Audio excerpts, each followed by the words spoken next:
Motion of the moon and eclipses. Here are our learning goals.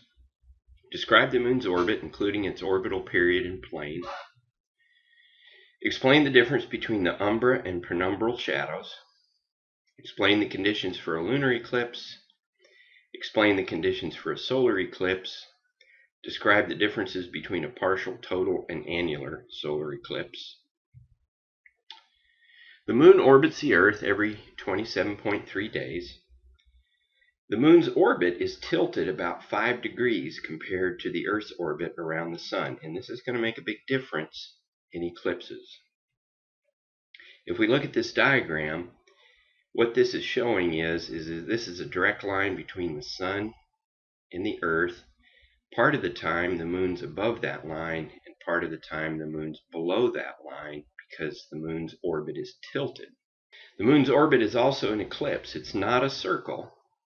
It's an ellipse. And because of that, there are times when the moon is closer to the Earth and further away from the Earth in its orbit.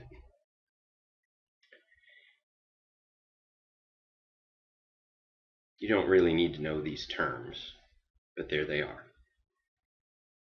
When the moon's furthest away from us, it looks slightly smaller in the sky.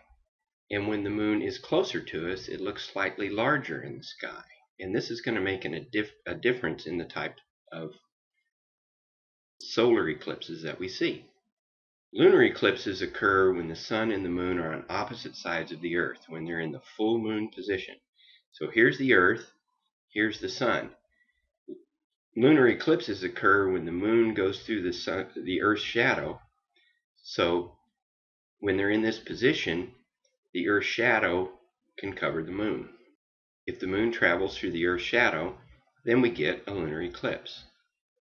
But they don't occur every time there's a full moon because of the tilt of the moon's orbit. The Earth's shadow is very large compared to the moon, so every place on the night side of the Earth will see the lunar eclipse. So if there's a lunar eclipse, everybody on the dark side of the Earth will see it. That's different than a solar eclipse. Now the Earth's shadow has two parts. The umbra, which is very dark, and the penumbra, which isn't very dark.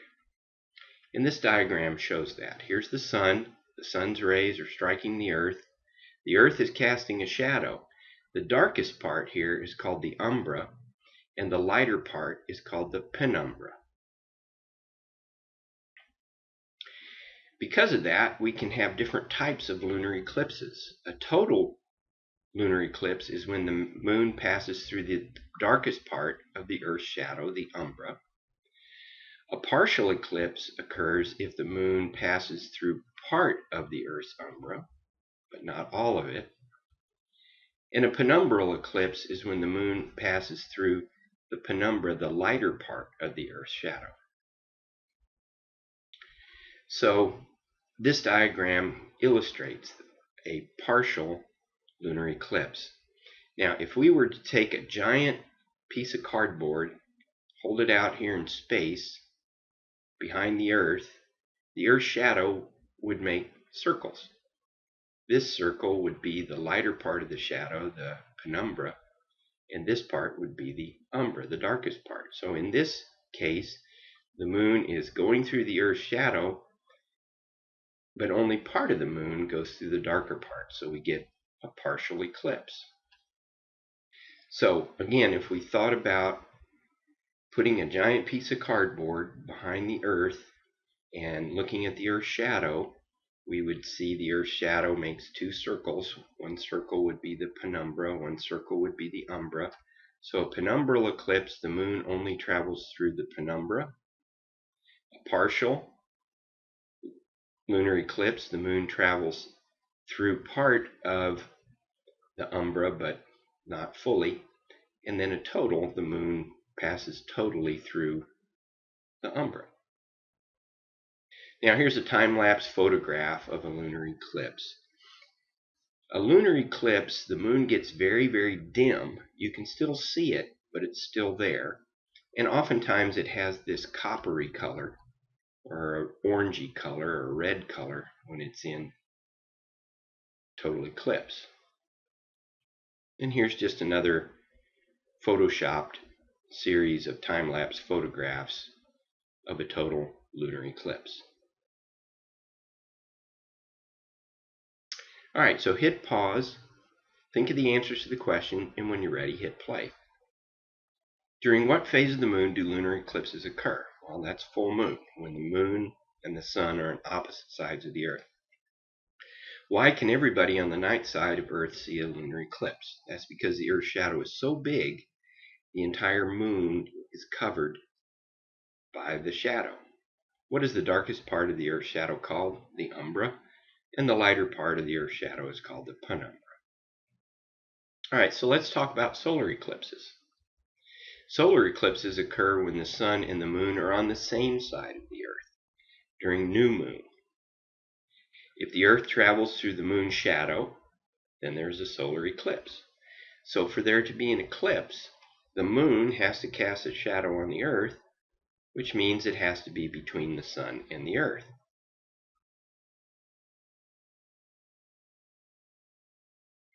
Now, solar eclipses are only seen on a very small part of the Earth because the moon's shadow is very small by the time it reaches the Earth. And this diagram illustrates that.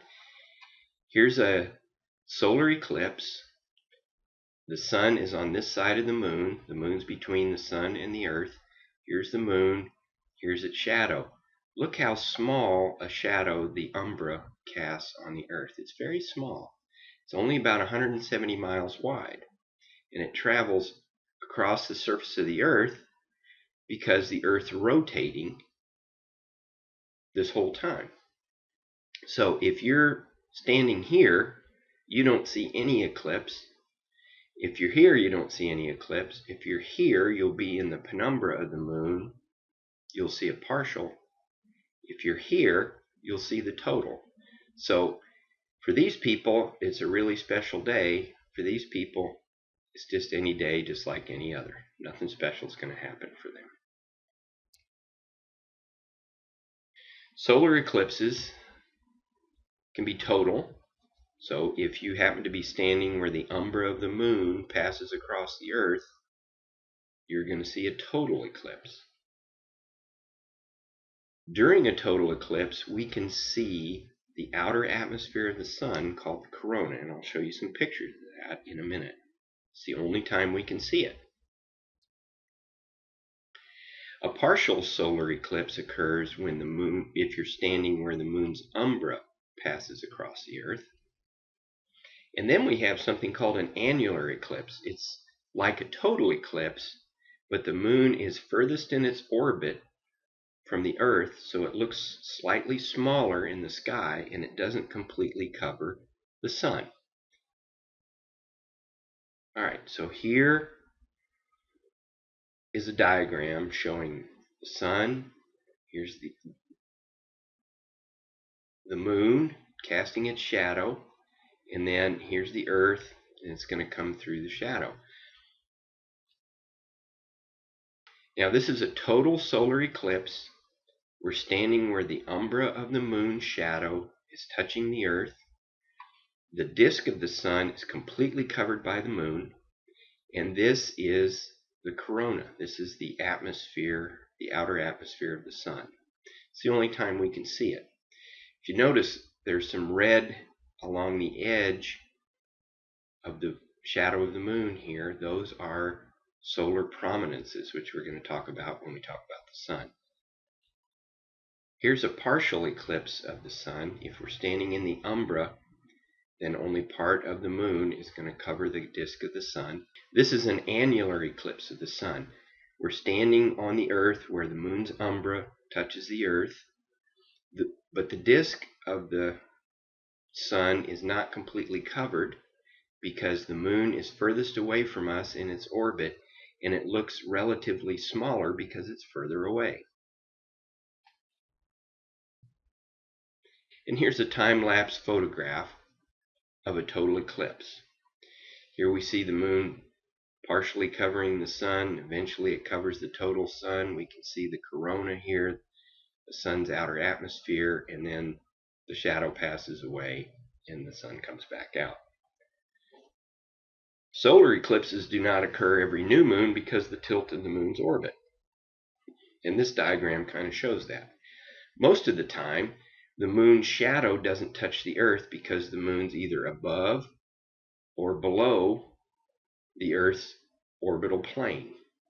But at certain times of the year, everything lines up just properly, and then we can get solar and lunar eclipses. All right, push pause, answer these questions, and when you're ready, push play. During what phase of the moon do solar eclipses occur? That's new moon. Why can't everybody on the day side of the Earth see a solar eclipse? The umbra of the moon is so small that it only covers a very small portion of the Earth's surface. And if you're not standing right in the spot where the umbra comes over you, you're not going to see a total solar eclipse. What part of the sun can be seen during a total solar eclipse? That's the sun's outer atmosphere, the corona. What are the three types of solar eclipses? Total, partial, and annular. And why don't solar and lunar eclipses occur every month? Because the orbit of the moon is tilted 5 degrees compared to the orbit of the Earth.